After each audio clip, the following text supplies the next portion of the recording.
Hi everyone, this is Asma Amin and this is my talk show Let's Grow Together. This is episode number 2 and today I brought you guys an amazing individual who is a professor at Queen's College and she is a mentor of mine and I am very happy that she made the time to come here to talk to you guys today. She is Professor Barbara Simerka, PhD at Queen's College. She is the director of Kessler Presidential Scholars Program and she is the coordinator of Mellon Mays Undergraduate Fellowship. And the way I actually met her, she was the director of Transfer Honors Scholarship Program at Queen's College. And finally, she is the professor of Spanish and comparative literature at Queen's College. Aside from all the titles that I have given you guys, she is an amazing mentor to thousands of students that I have known, and she is an amazing mom of 2 daughters. So let's welcome my professor, Professor Barbara Simerka. Thank you so much, Professor, for being with us today in this show. Hi, it's really nice to be with you. Thanks for inviting me, Asma. Sure. Today I would love to ask you some questions, even though some of the small details I know personally, but I would love my audience to know about these things so that they can get some inspiration from your experience. So the first question, as a director of Transfer Honors Scholarship Program, I have always seen you going above and beyond of your way to help first generation college students and the minority group. So where does this inspiration come for you to help this specific group of minority and first generation college student? Well, I was a first generation college student myself. My parents, neither of them went to college. And so when I got to campus, I was immediately aware that the people in my dorms and in my classes had information from their parents, from their neighbors, their parents' friends that I didn't have. They had access to professional internships during the summer where I was waitressing. And when I was trying to decide what will I do with my Spanish and French major, the career services weren't very helpful. And I actually had to work as a secretary for a couple of years, dropping out of school and working at different kinds of jobs to figure out what I wanted to do before being able to go back. And then once I went back, I was lucky enough to find a mentor who saw potential in me to become a professor rather than a high school teacher. And that really benefited me. Finally, while I was going to graduate school, I was a substitute teacher every Friday in Detroit public schools. And so I saw firsthand how minority students did not get anywhere near close to the same kind of educational opportunities I had, even in a working class suburb. The difference was just amazing. And I really wanted to be able to help bridge that gap. Thank you so much, Professor. As I know you personally, I saw how you helped me in every step of the way when I was really concerned about having a baby of 6-month-old and going to college. You were the one who kind of inspired me and told me that you can do it, Asma. Let's go and apply for this scholarship and do this and do that. So thank you so much for sharing that. Like, the background that you have, that kind of inspired you to go out of the way to help other students to kind of shine in their life. So the next question I have for you is, how did you find the fine line of being a mom and a professional when your child was a toddler? I know. Oh my gosh, that was not easy. The first thing was I had to accept that I was never going to have enough sleep and that I was going to get every single germ that she got, which wasn't easy. But some things were, for example, I knew that being able to continue to work out was important to me, and I didn't want to leave my child in some little gym daycare center. So I enrolled her in swimming and gymnastics classes so that I could get exercise along with her. I also kind of tried to make every single interval count. So I always had papers to grade or the textbook I was trying to teach sitting near me so that if for 15 minutes she was really involved with her Legos, I would start grading. Also, you mentioned that I'm a Spanish professor, and when she was a baby, she liked me to read out loud to her. So I would do my lesson planning by reading Don Quixote in Spanish out loud to her while I was reading it and taking notes about how I would teach it. And then also there are certain things that a person has to sacrifice. I didn't have any kind of like a date with my husband, except when my parents or his parents were in town to provide childcare. And I did not read a novel that I wanted to read for fun until the summer when she was 3.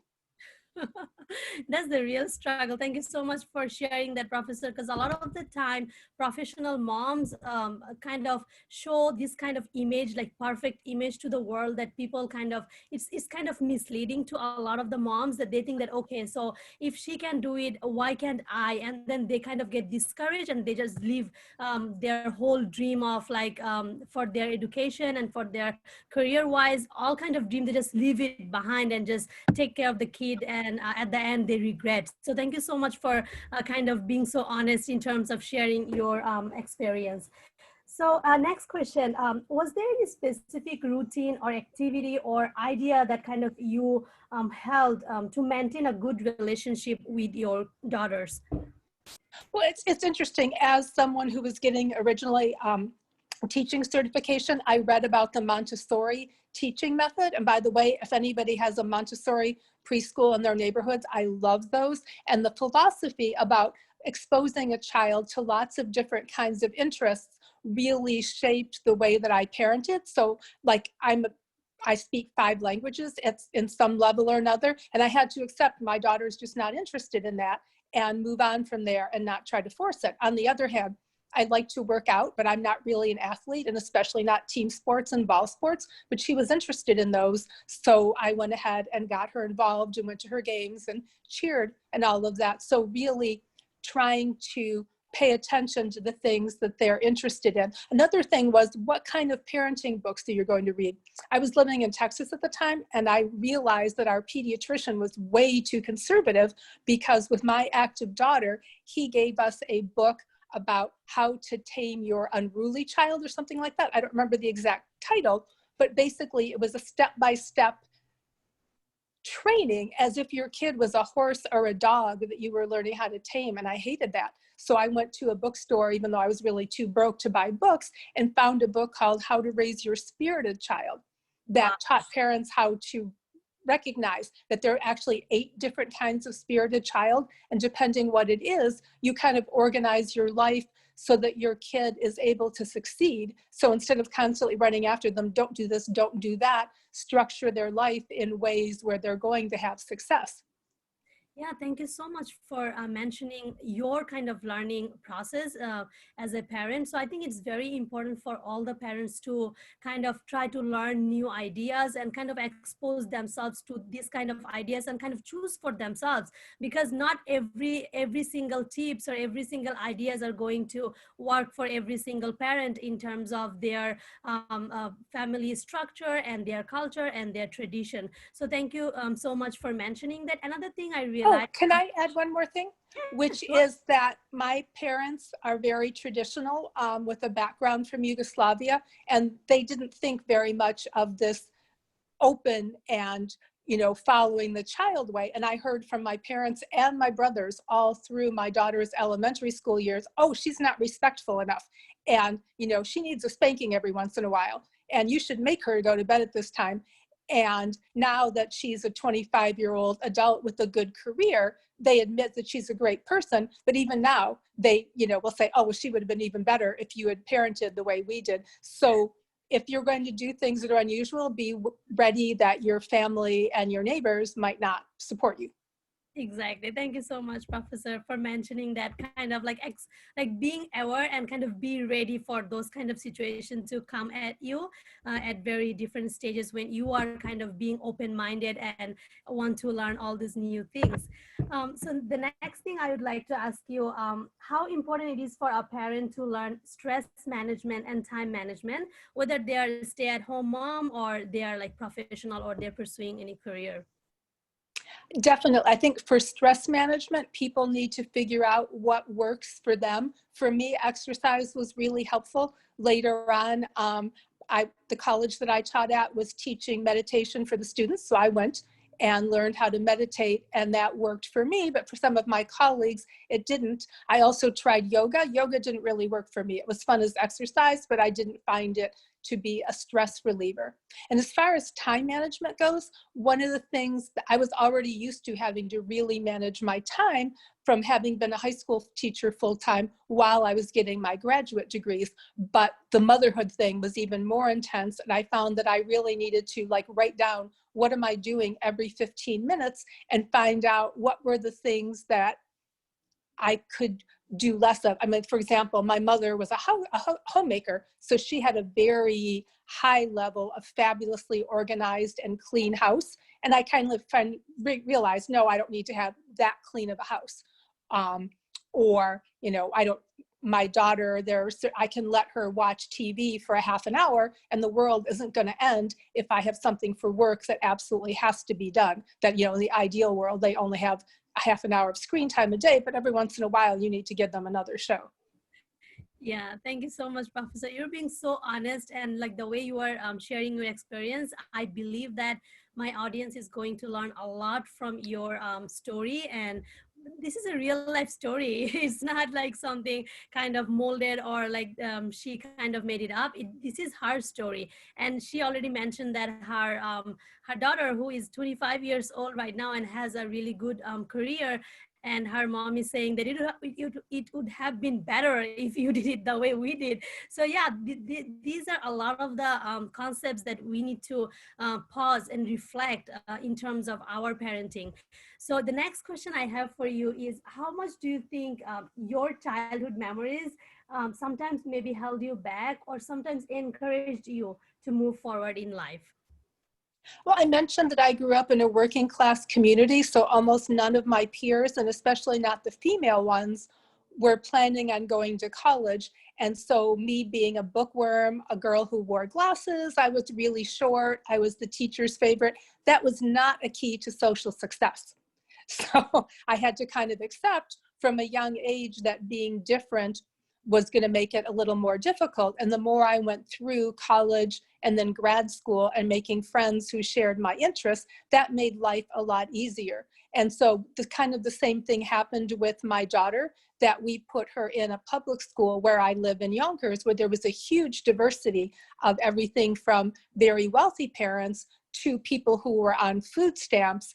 And there were times when it was difficult for her, either being excluded from the really wealthy kids' activities or having the poorer kids accuse her of being a snob and bougie and things like that. So kind of learning how to, and how your own childhood difficulties and the ways they will impact how you react when your kids had the same problems. It was really upsetting to me to have my kid be teased in the same ways that I was. It brought back those bad feelings for me, frankly.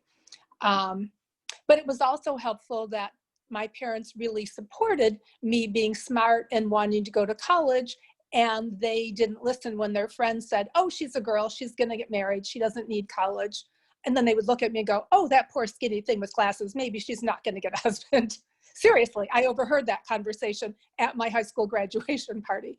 But I was very glad that my parents supported my ambitions. Although it was funny with my dad, he thought, you're so smart, you know all those languages, you should pick a career that makes lots of money, like international law, or being in the international business department at Ford Motor Company where he worked. And honestly, that was probably part of the reason why I went and had those secretarial jobs, because they planted doubts. But I ended up being really happy choosing teaching, even though I didn't earn a fortune that way. My dad passed away last summer, and when I was spending a lot of time with him during his last year, he did say to me that he was glad that here I am in my 60s and still extremely engaged in my job, really happy to be answering student emails at his bedside, and said he was glad I hadn't followed his route because he didn't like his job all that much and he retired early. And he was glad that, you know, all the way through my life, I have something that I really care about. Yeah, that's amazing. I mean, one thing I really kind of realized in your story, which is adaptability and being flexible and kind of finding that niche for yourself was your goal. And obviously, your parent helped you along the way. And that's amazing to know that at the end, your dad kind of realized that this how it should be, because if you're not happy, what's the point of all this? So yeah, thank you for mentioning that. Um, So the last thing I would like to ask you is, do you have any message for the moms in the group who want to go back to school, but they don't know how to start and where to start? Absolutely. So when I was teaching high school, I had those professors in college saying, you should be a professor, but I needed to earn a living for myself. And I was tired at the end of the day, frankly. Being a high school teacher is a lot of work, and I did take a year off. But then I started saying to myself that summer, you know, it might take you 10 years to get your master's and your PhD. And during those 10 years, you may not be able to hang out with your friends. You might work out less than you were going to. You might not be able to take summer vacations because you're taking summer classes. But then I just decided that was more important to me. And so I spent a lot of years where I didn't really have any free time, and that frankly got me ready to be a professor and a mom.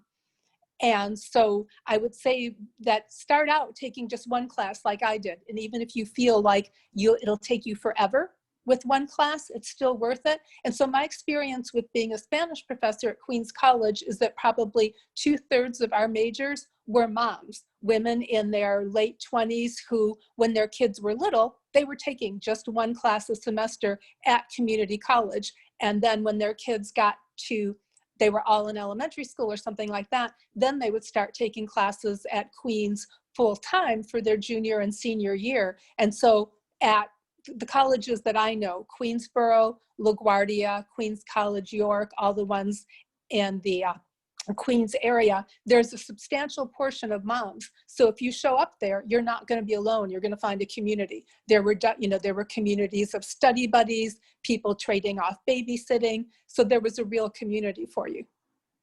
So yeah, what I realized that you're trying to say that the first thing you mentioned was kind of be ready to sacrifice some of this stuff because you're trying to reach another specific goal. That's one thing. Another thing is that there are support out there. We just have to go out and kind of find it for ourselves.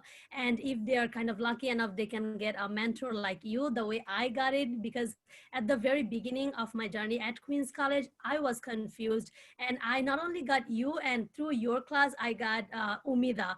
So she was a big help for me. So I think we just have to start the journey and kind of hope for the best. And obviously we have to know what's our situation is, like if there is any help for us or if we can manage any help for us. So there are a lot of the stuff that's going to go into this, but the main thing is the intention, that if we can kind of have a firm intention that I have to reach that specific goal, then now it's time to take action, time to find out, do a planning and kind of find out how and when we can start that journey. So thank you so much, Professor, for all this amazing life lesson that you had shared with us, and also your honest explanation of your real life story. I hope that it obviously inspired a lot of the, especially moms in the group. And obviously if they want to go, if anyone want to go to Queens College, they might meet you and get mentoring from you. So thank you so much for your time and your interest to be in the show. It was a pleasure. Okay, and the very last thing I will say is if you get to one of the colleges and you don't meet moms right away and you find out there's not a club for moms, start one. Every single college has a student union with a vice president for student affairs who has money to support students starting clubs. If the club you want doesn't exist, make it happen. Thank you so much. That was really powerful, because I have the same message for all of you guys. If you see something is not happening, you can take the initiative to kind of make that happen. So thank you so much for all of you who are watching us right now and who will be watching us in future. Thank you so much for your time, and thank you so much for listening to us. I will see you guys in the next show. Thank you and have a good day. Bye.